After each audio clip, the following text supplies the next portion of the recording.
Coming up on today's show, a Tesla executive calls the competition appliances, GM sells its 100,000th Chevy Volt, and Nissan debuts the world's first solid oxide fuel cell prototype electric minivan. Coming up next on T.E.N.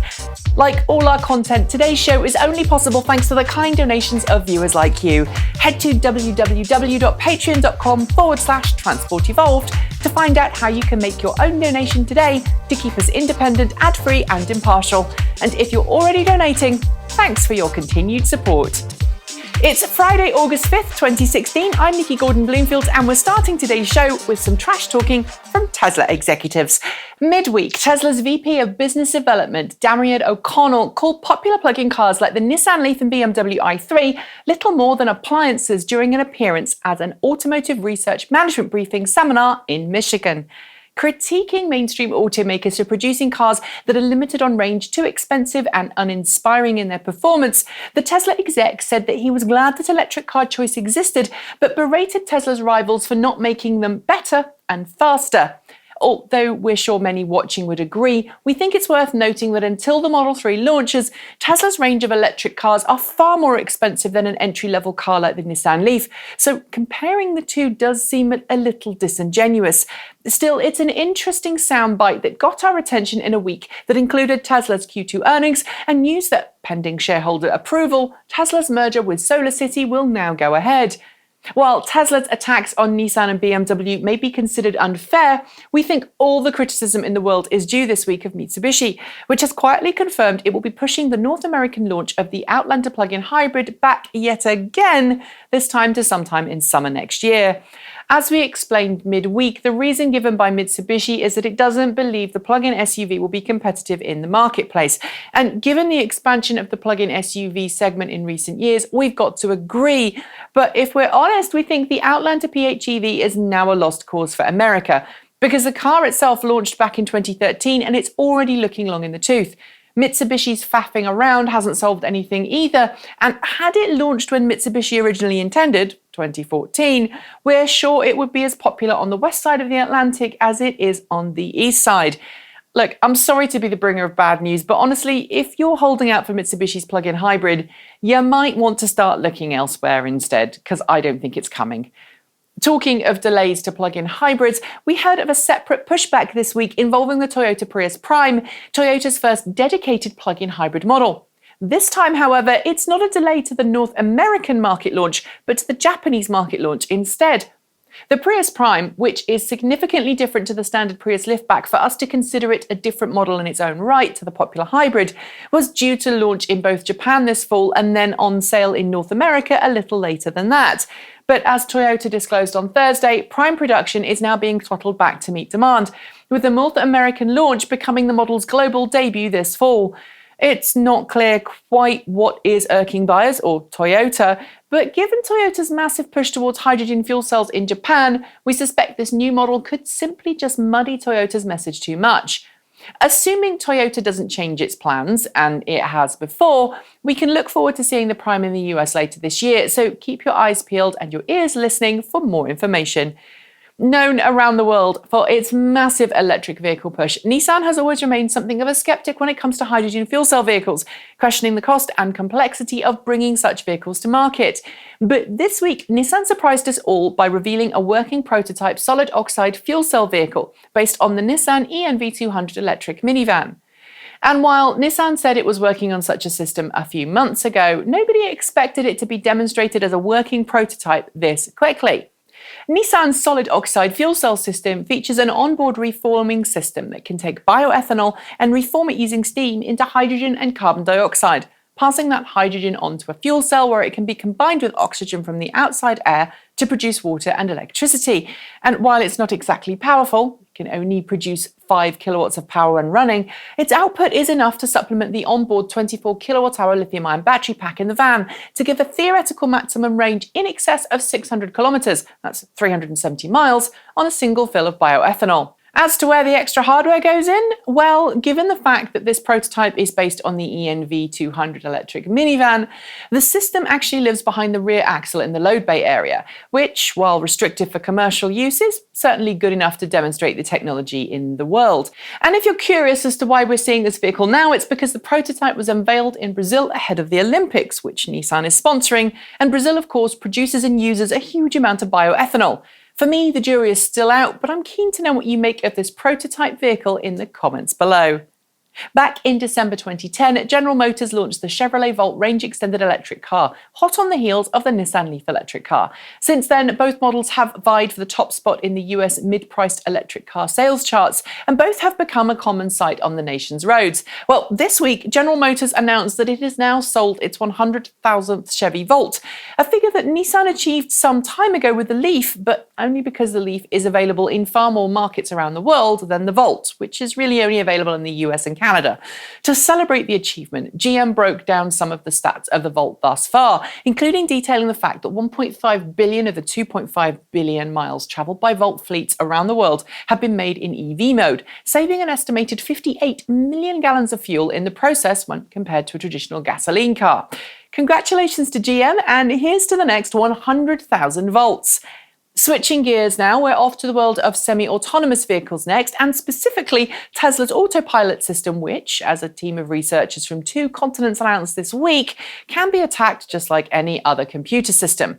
Using a set of extremely expensive hacking equipment, which includes a signal generator set as expensive as a Tesla Model S, a team of researchers from the University of South Carolina, Zhejiang University in China, and the security firm Qihoo 360 proved that technically it was possible to confuse Tesla's Autopilot into failing to see various things, which could, in certain situations, mean that an autopilot would fail and subsequently cause a crash. But here's the thing. As the researchers themselves note, and many news outlets have failed to note, the exploits are so difficult and expensive to replicate in the real world that nobody should fear using Autopilot anytime right now.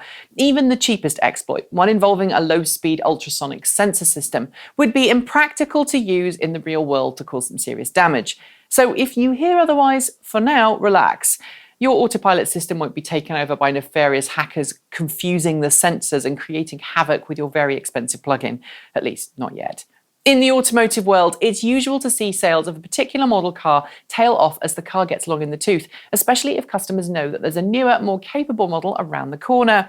And in the plug-in car world, that's also a trend we've seen replicated every time an automaker announces a newer, incremental, longer-range battery pack for an existing model.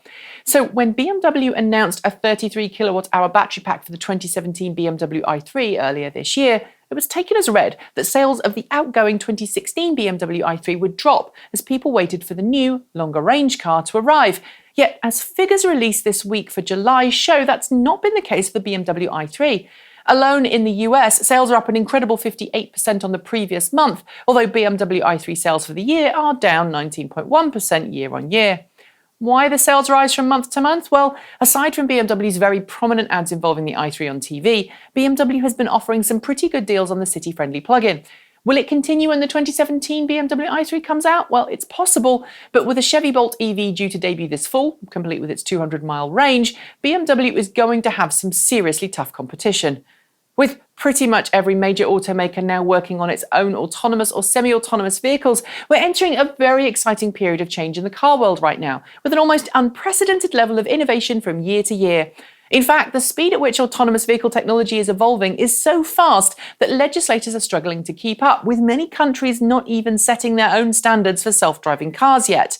Well, this week, the North American Dealers Association, essentially a trade organization for car dealers across the continent, made a call for legislators to mandate that cars fitted with semi-autonomous or fully autonomous functions undergo regular checkups at dealerships, similar to the types of checks that are currently mandated for commercial airplanes. The idea, of course, is to ensure that autonomous cars don't suddenly suffer a failure that goes unnoticed by their owners, thus ensuring that autonomous vehicle crashes and failures are kept to a minimum. And that means less injuries and less deaths. But hang on, who would carry out those checks? Why, the very same dealerships NADA represents, which gives us pause to question if this plea really is in the best interests of car owners and road users, or if it's all about ensuring auto dealerships remain in the black by extra servicing. Let me know which you think it is in the comments below.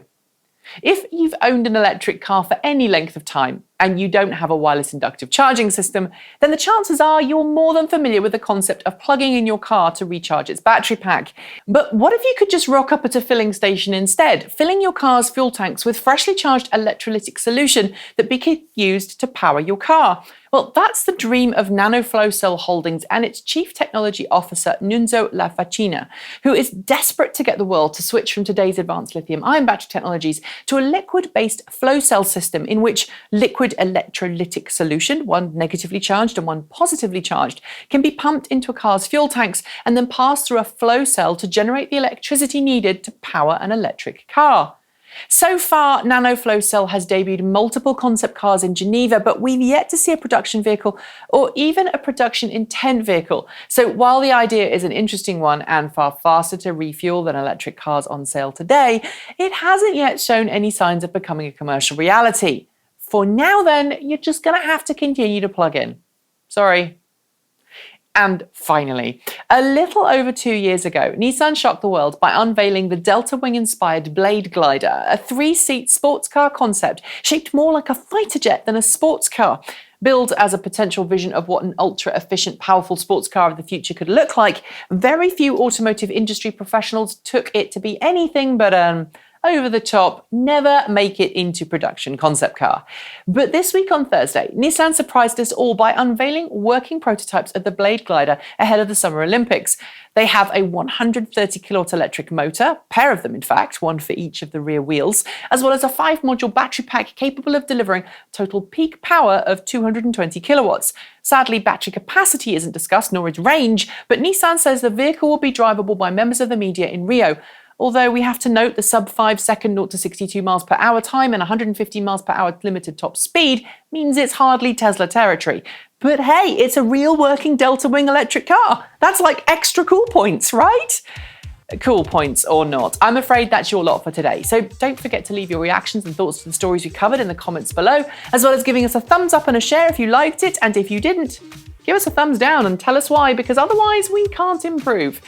As I promised last week, we're in the process of shifting our focus away from text to video here at Transport Evolved. So if you notice the website content dropping a little, please don't worry.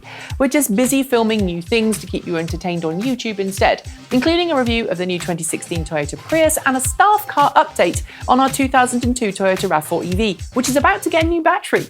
And while we're not quite ready to share it all with you yet, you can also follow us on Twitter at Transport Evolve, read our past and current articles at transportevolve.com, or check out our YouTube channel for our latest video updates. And if you liked what you saw today, please consider keeping us independent and impartial by supporting our Patreon crowdfunding campaign from as little as just $1 per month over at patreon.com/Transport Evolved. And if that's something you can't do, then please just spread the word, retweet our posts on Twitter, and make sure you tell your friends about our YouTube channel.